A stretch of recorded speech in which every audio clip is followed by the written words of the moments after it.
Я давай спину. Не давай, выходи, выходи! Мальчик, не давай, не давай!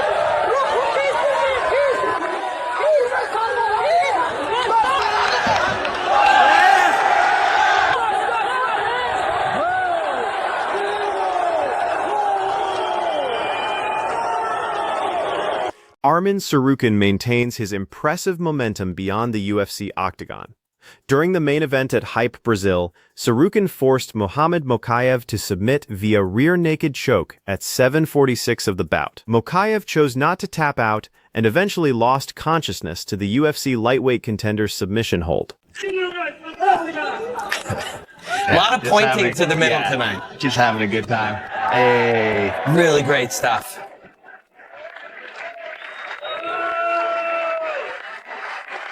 Awesome. Really fantastic. I'm sure it hasn't always been pleasant, but Decision. The fight ended by a draw. Submission only, and there was no submission.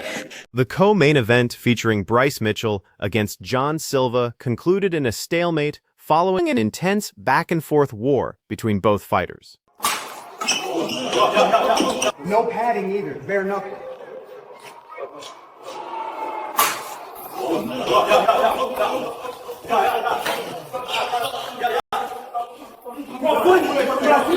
Drama escalated before the Mitchell-Silva bout when both competitors engaged in a heated backstage confrontation that resulted in physical violence being exchanged.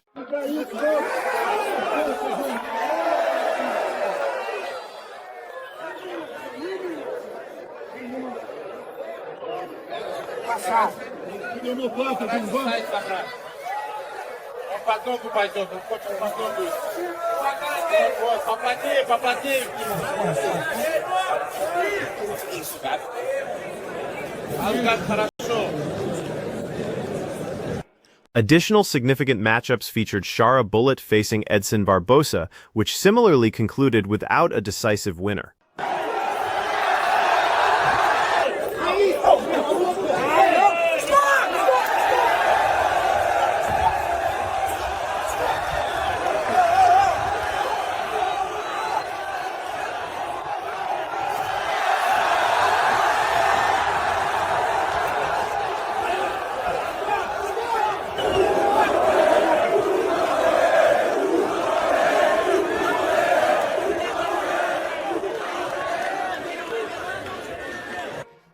One particular contest deviated from its intended course and erupted into complete chaos, injecting additional excitement into an already eventful fight card.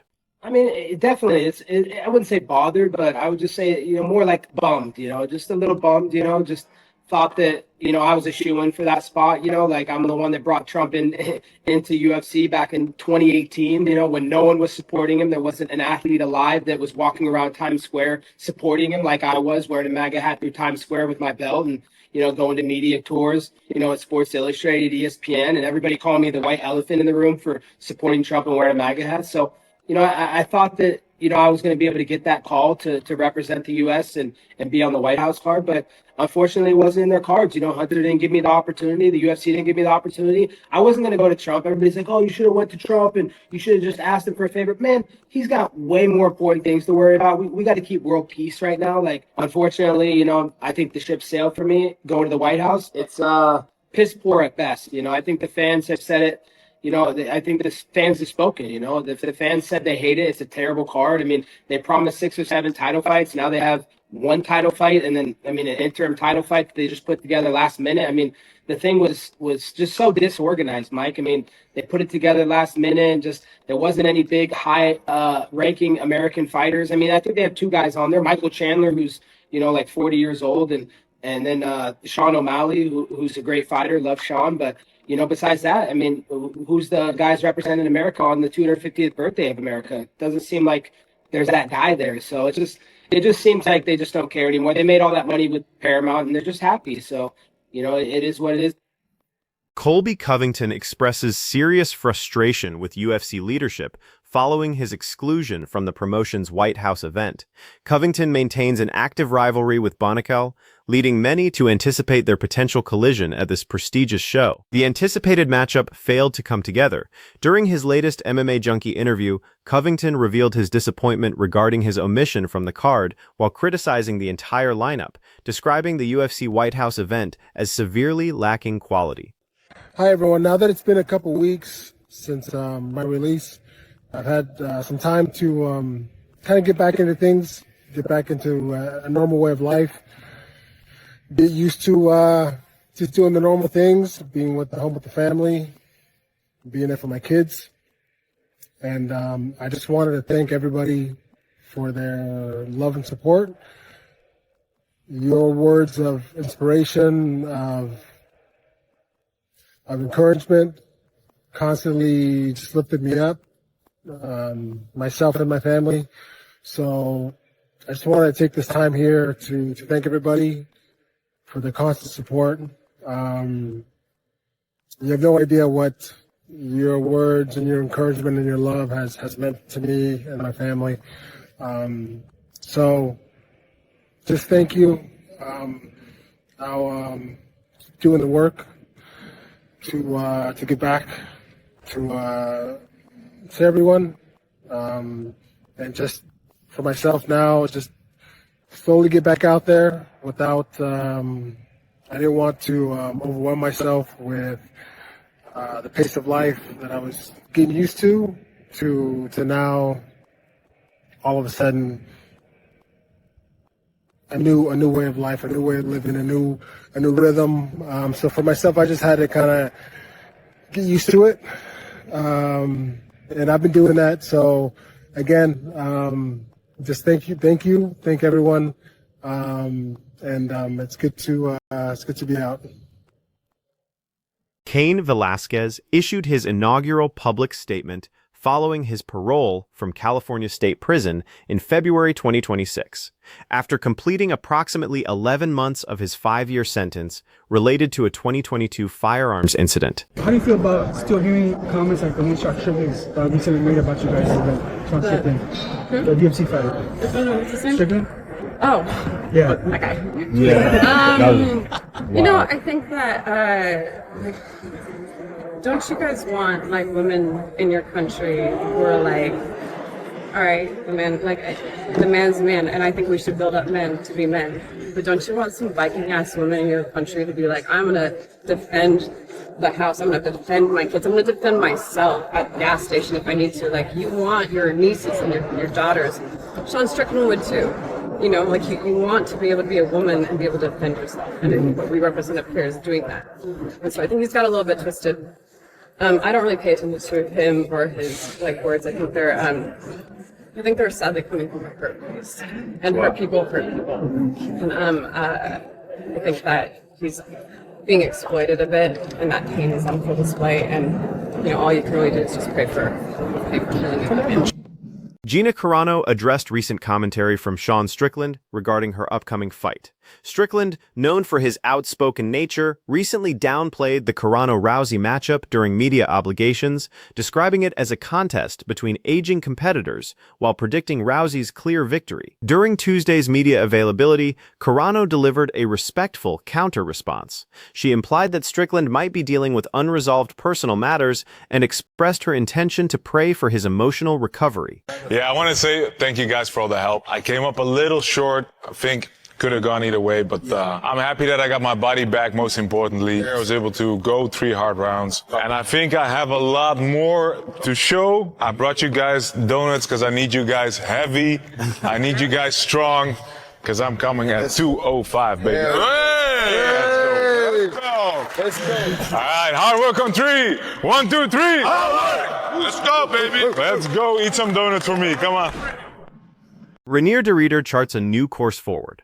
Just 4 days following his UFC 326 defeat, de Ridder revealed Wednesday his intentions to compete in a different weight class, specifically light heavyweight. It's going to be sports from the very start. I think it was a little bit of both. I had an older brother, played all the sports. I had a younger brother, he played all the sports. I hated school. Just like, that was pretty much all I looked forward to doing was, after school we got football practice, basketball practice, baseball practice. Looking back, I wish so much that someone in my family was like, "Hey, we should wrestle. Maybe we should wrestle." Like I was one of those guys like, "Ha Fruit Loops. I'm playing basketball while you fuckers are running stairs and I'm fucking shooting hoops." So I look in like high school. I remember the kids wrestling and I was playing basketball and I was like, "That sucks." I was wearing singlets and why does the singlet scare so many they're people sweet off? now. I love it. I'm showing off my junk. Like, look at it. Look what I'm packing, baby. I'm ready to wrestle.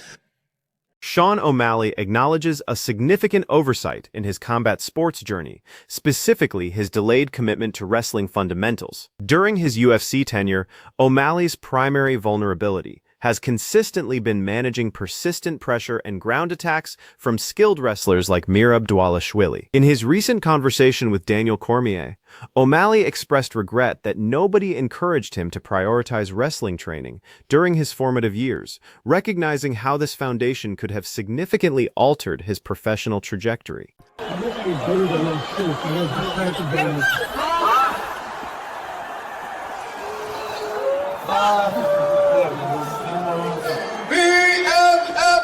Champion of the world, Charles the World Oliveira!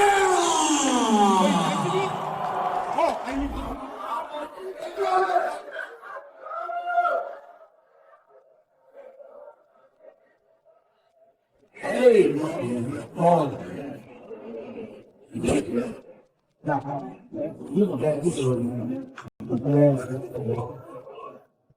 Korean Zombie displayed clear, emotional distress while observing his close friend Max Holloway's comprehensive defeat at UFC 326. Through his latest YouTube content, Korean Zombie appeared genuinely disheartened witnessing Holloway's difficulties against Charles Oliveira in what became a completely lopsided encounter. This is what fighters should be thinking right now about me. How could this guy be 60 years old and break all the records? They should be disappointed with themselves. How could this old cat come in here and break all the records? They fight once or twice a year. These guys, no one knows who they are. They need to have a story behind them. Mike Tyson voices strong dissatisfaction with boxing's current landscape. The legendary heavyweight champion recently delivered his unfiltered perspective during an appearance on Ariel Helwani's show, condemning modern boxing's operational methods. Tyson argues that contemporary boxers rarely engage in competition, making it challenging for audiences to maintain familiarity with active fighters. He identifies insufficient activity and competitive drive among elite boxers as the core issue, proposing that many top-tier athletes lack genuine desire for combat. No, it's not that they're getting paid too much. It's just that they don't want to do it. If you like getting paid, you got a lot of money. Why don't you do that 3 times a year instead of 1? If you're getting paid good for that 1 fight, why don't we do it 3 times this year? It's a no-lose situation. It's all up. It's all a win. You're fighting. You're getting in shape. You're getting paid more money than you ever did before. I'm the kind of guy. Everybody tells me not to be this way. I'm competitive. I want to compete against people. I want to know who's the biggest draw in the history of the world. I want to see if anybody bigger than me. My talent speaks for itself. The interviewer questions whether excessive compensation contributes to fighters competing only annually, reducing their motivation for frequent activity. Arman Tsarukyan disappeared from the UFC pound-for-pound rankings following Dana White's public criticism during the UFC 326 post-fight media session. After Charles Oliveira's victory over Max Holloway at UFC 326, Oliveira re-entered the pound-for-pound list at position 12, displacing Tsarukyan from the top 15. Though Tsarukyan previously defeated Oliveira at UFC 300, Arman hasn't competed inside the UFC since submitting Dan Hooker last November and has pursued opportunities elsewhere while awaiting his lightweight championship opportunity. His deteriorating relationship with UFC management creates uncertainty regarding his promotional future. The top 3 internet memes begin with number 3, shared by Infamous Skin.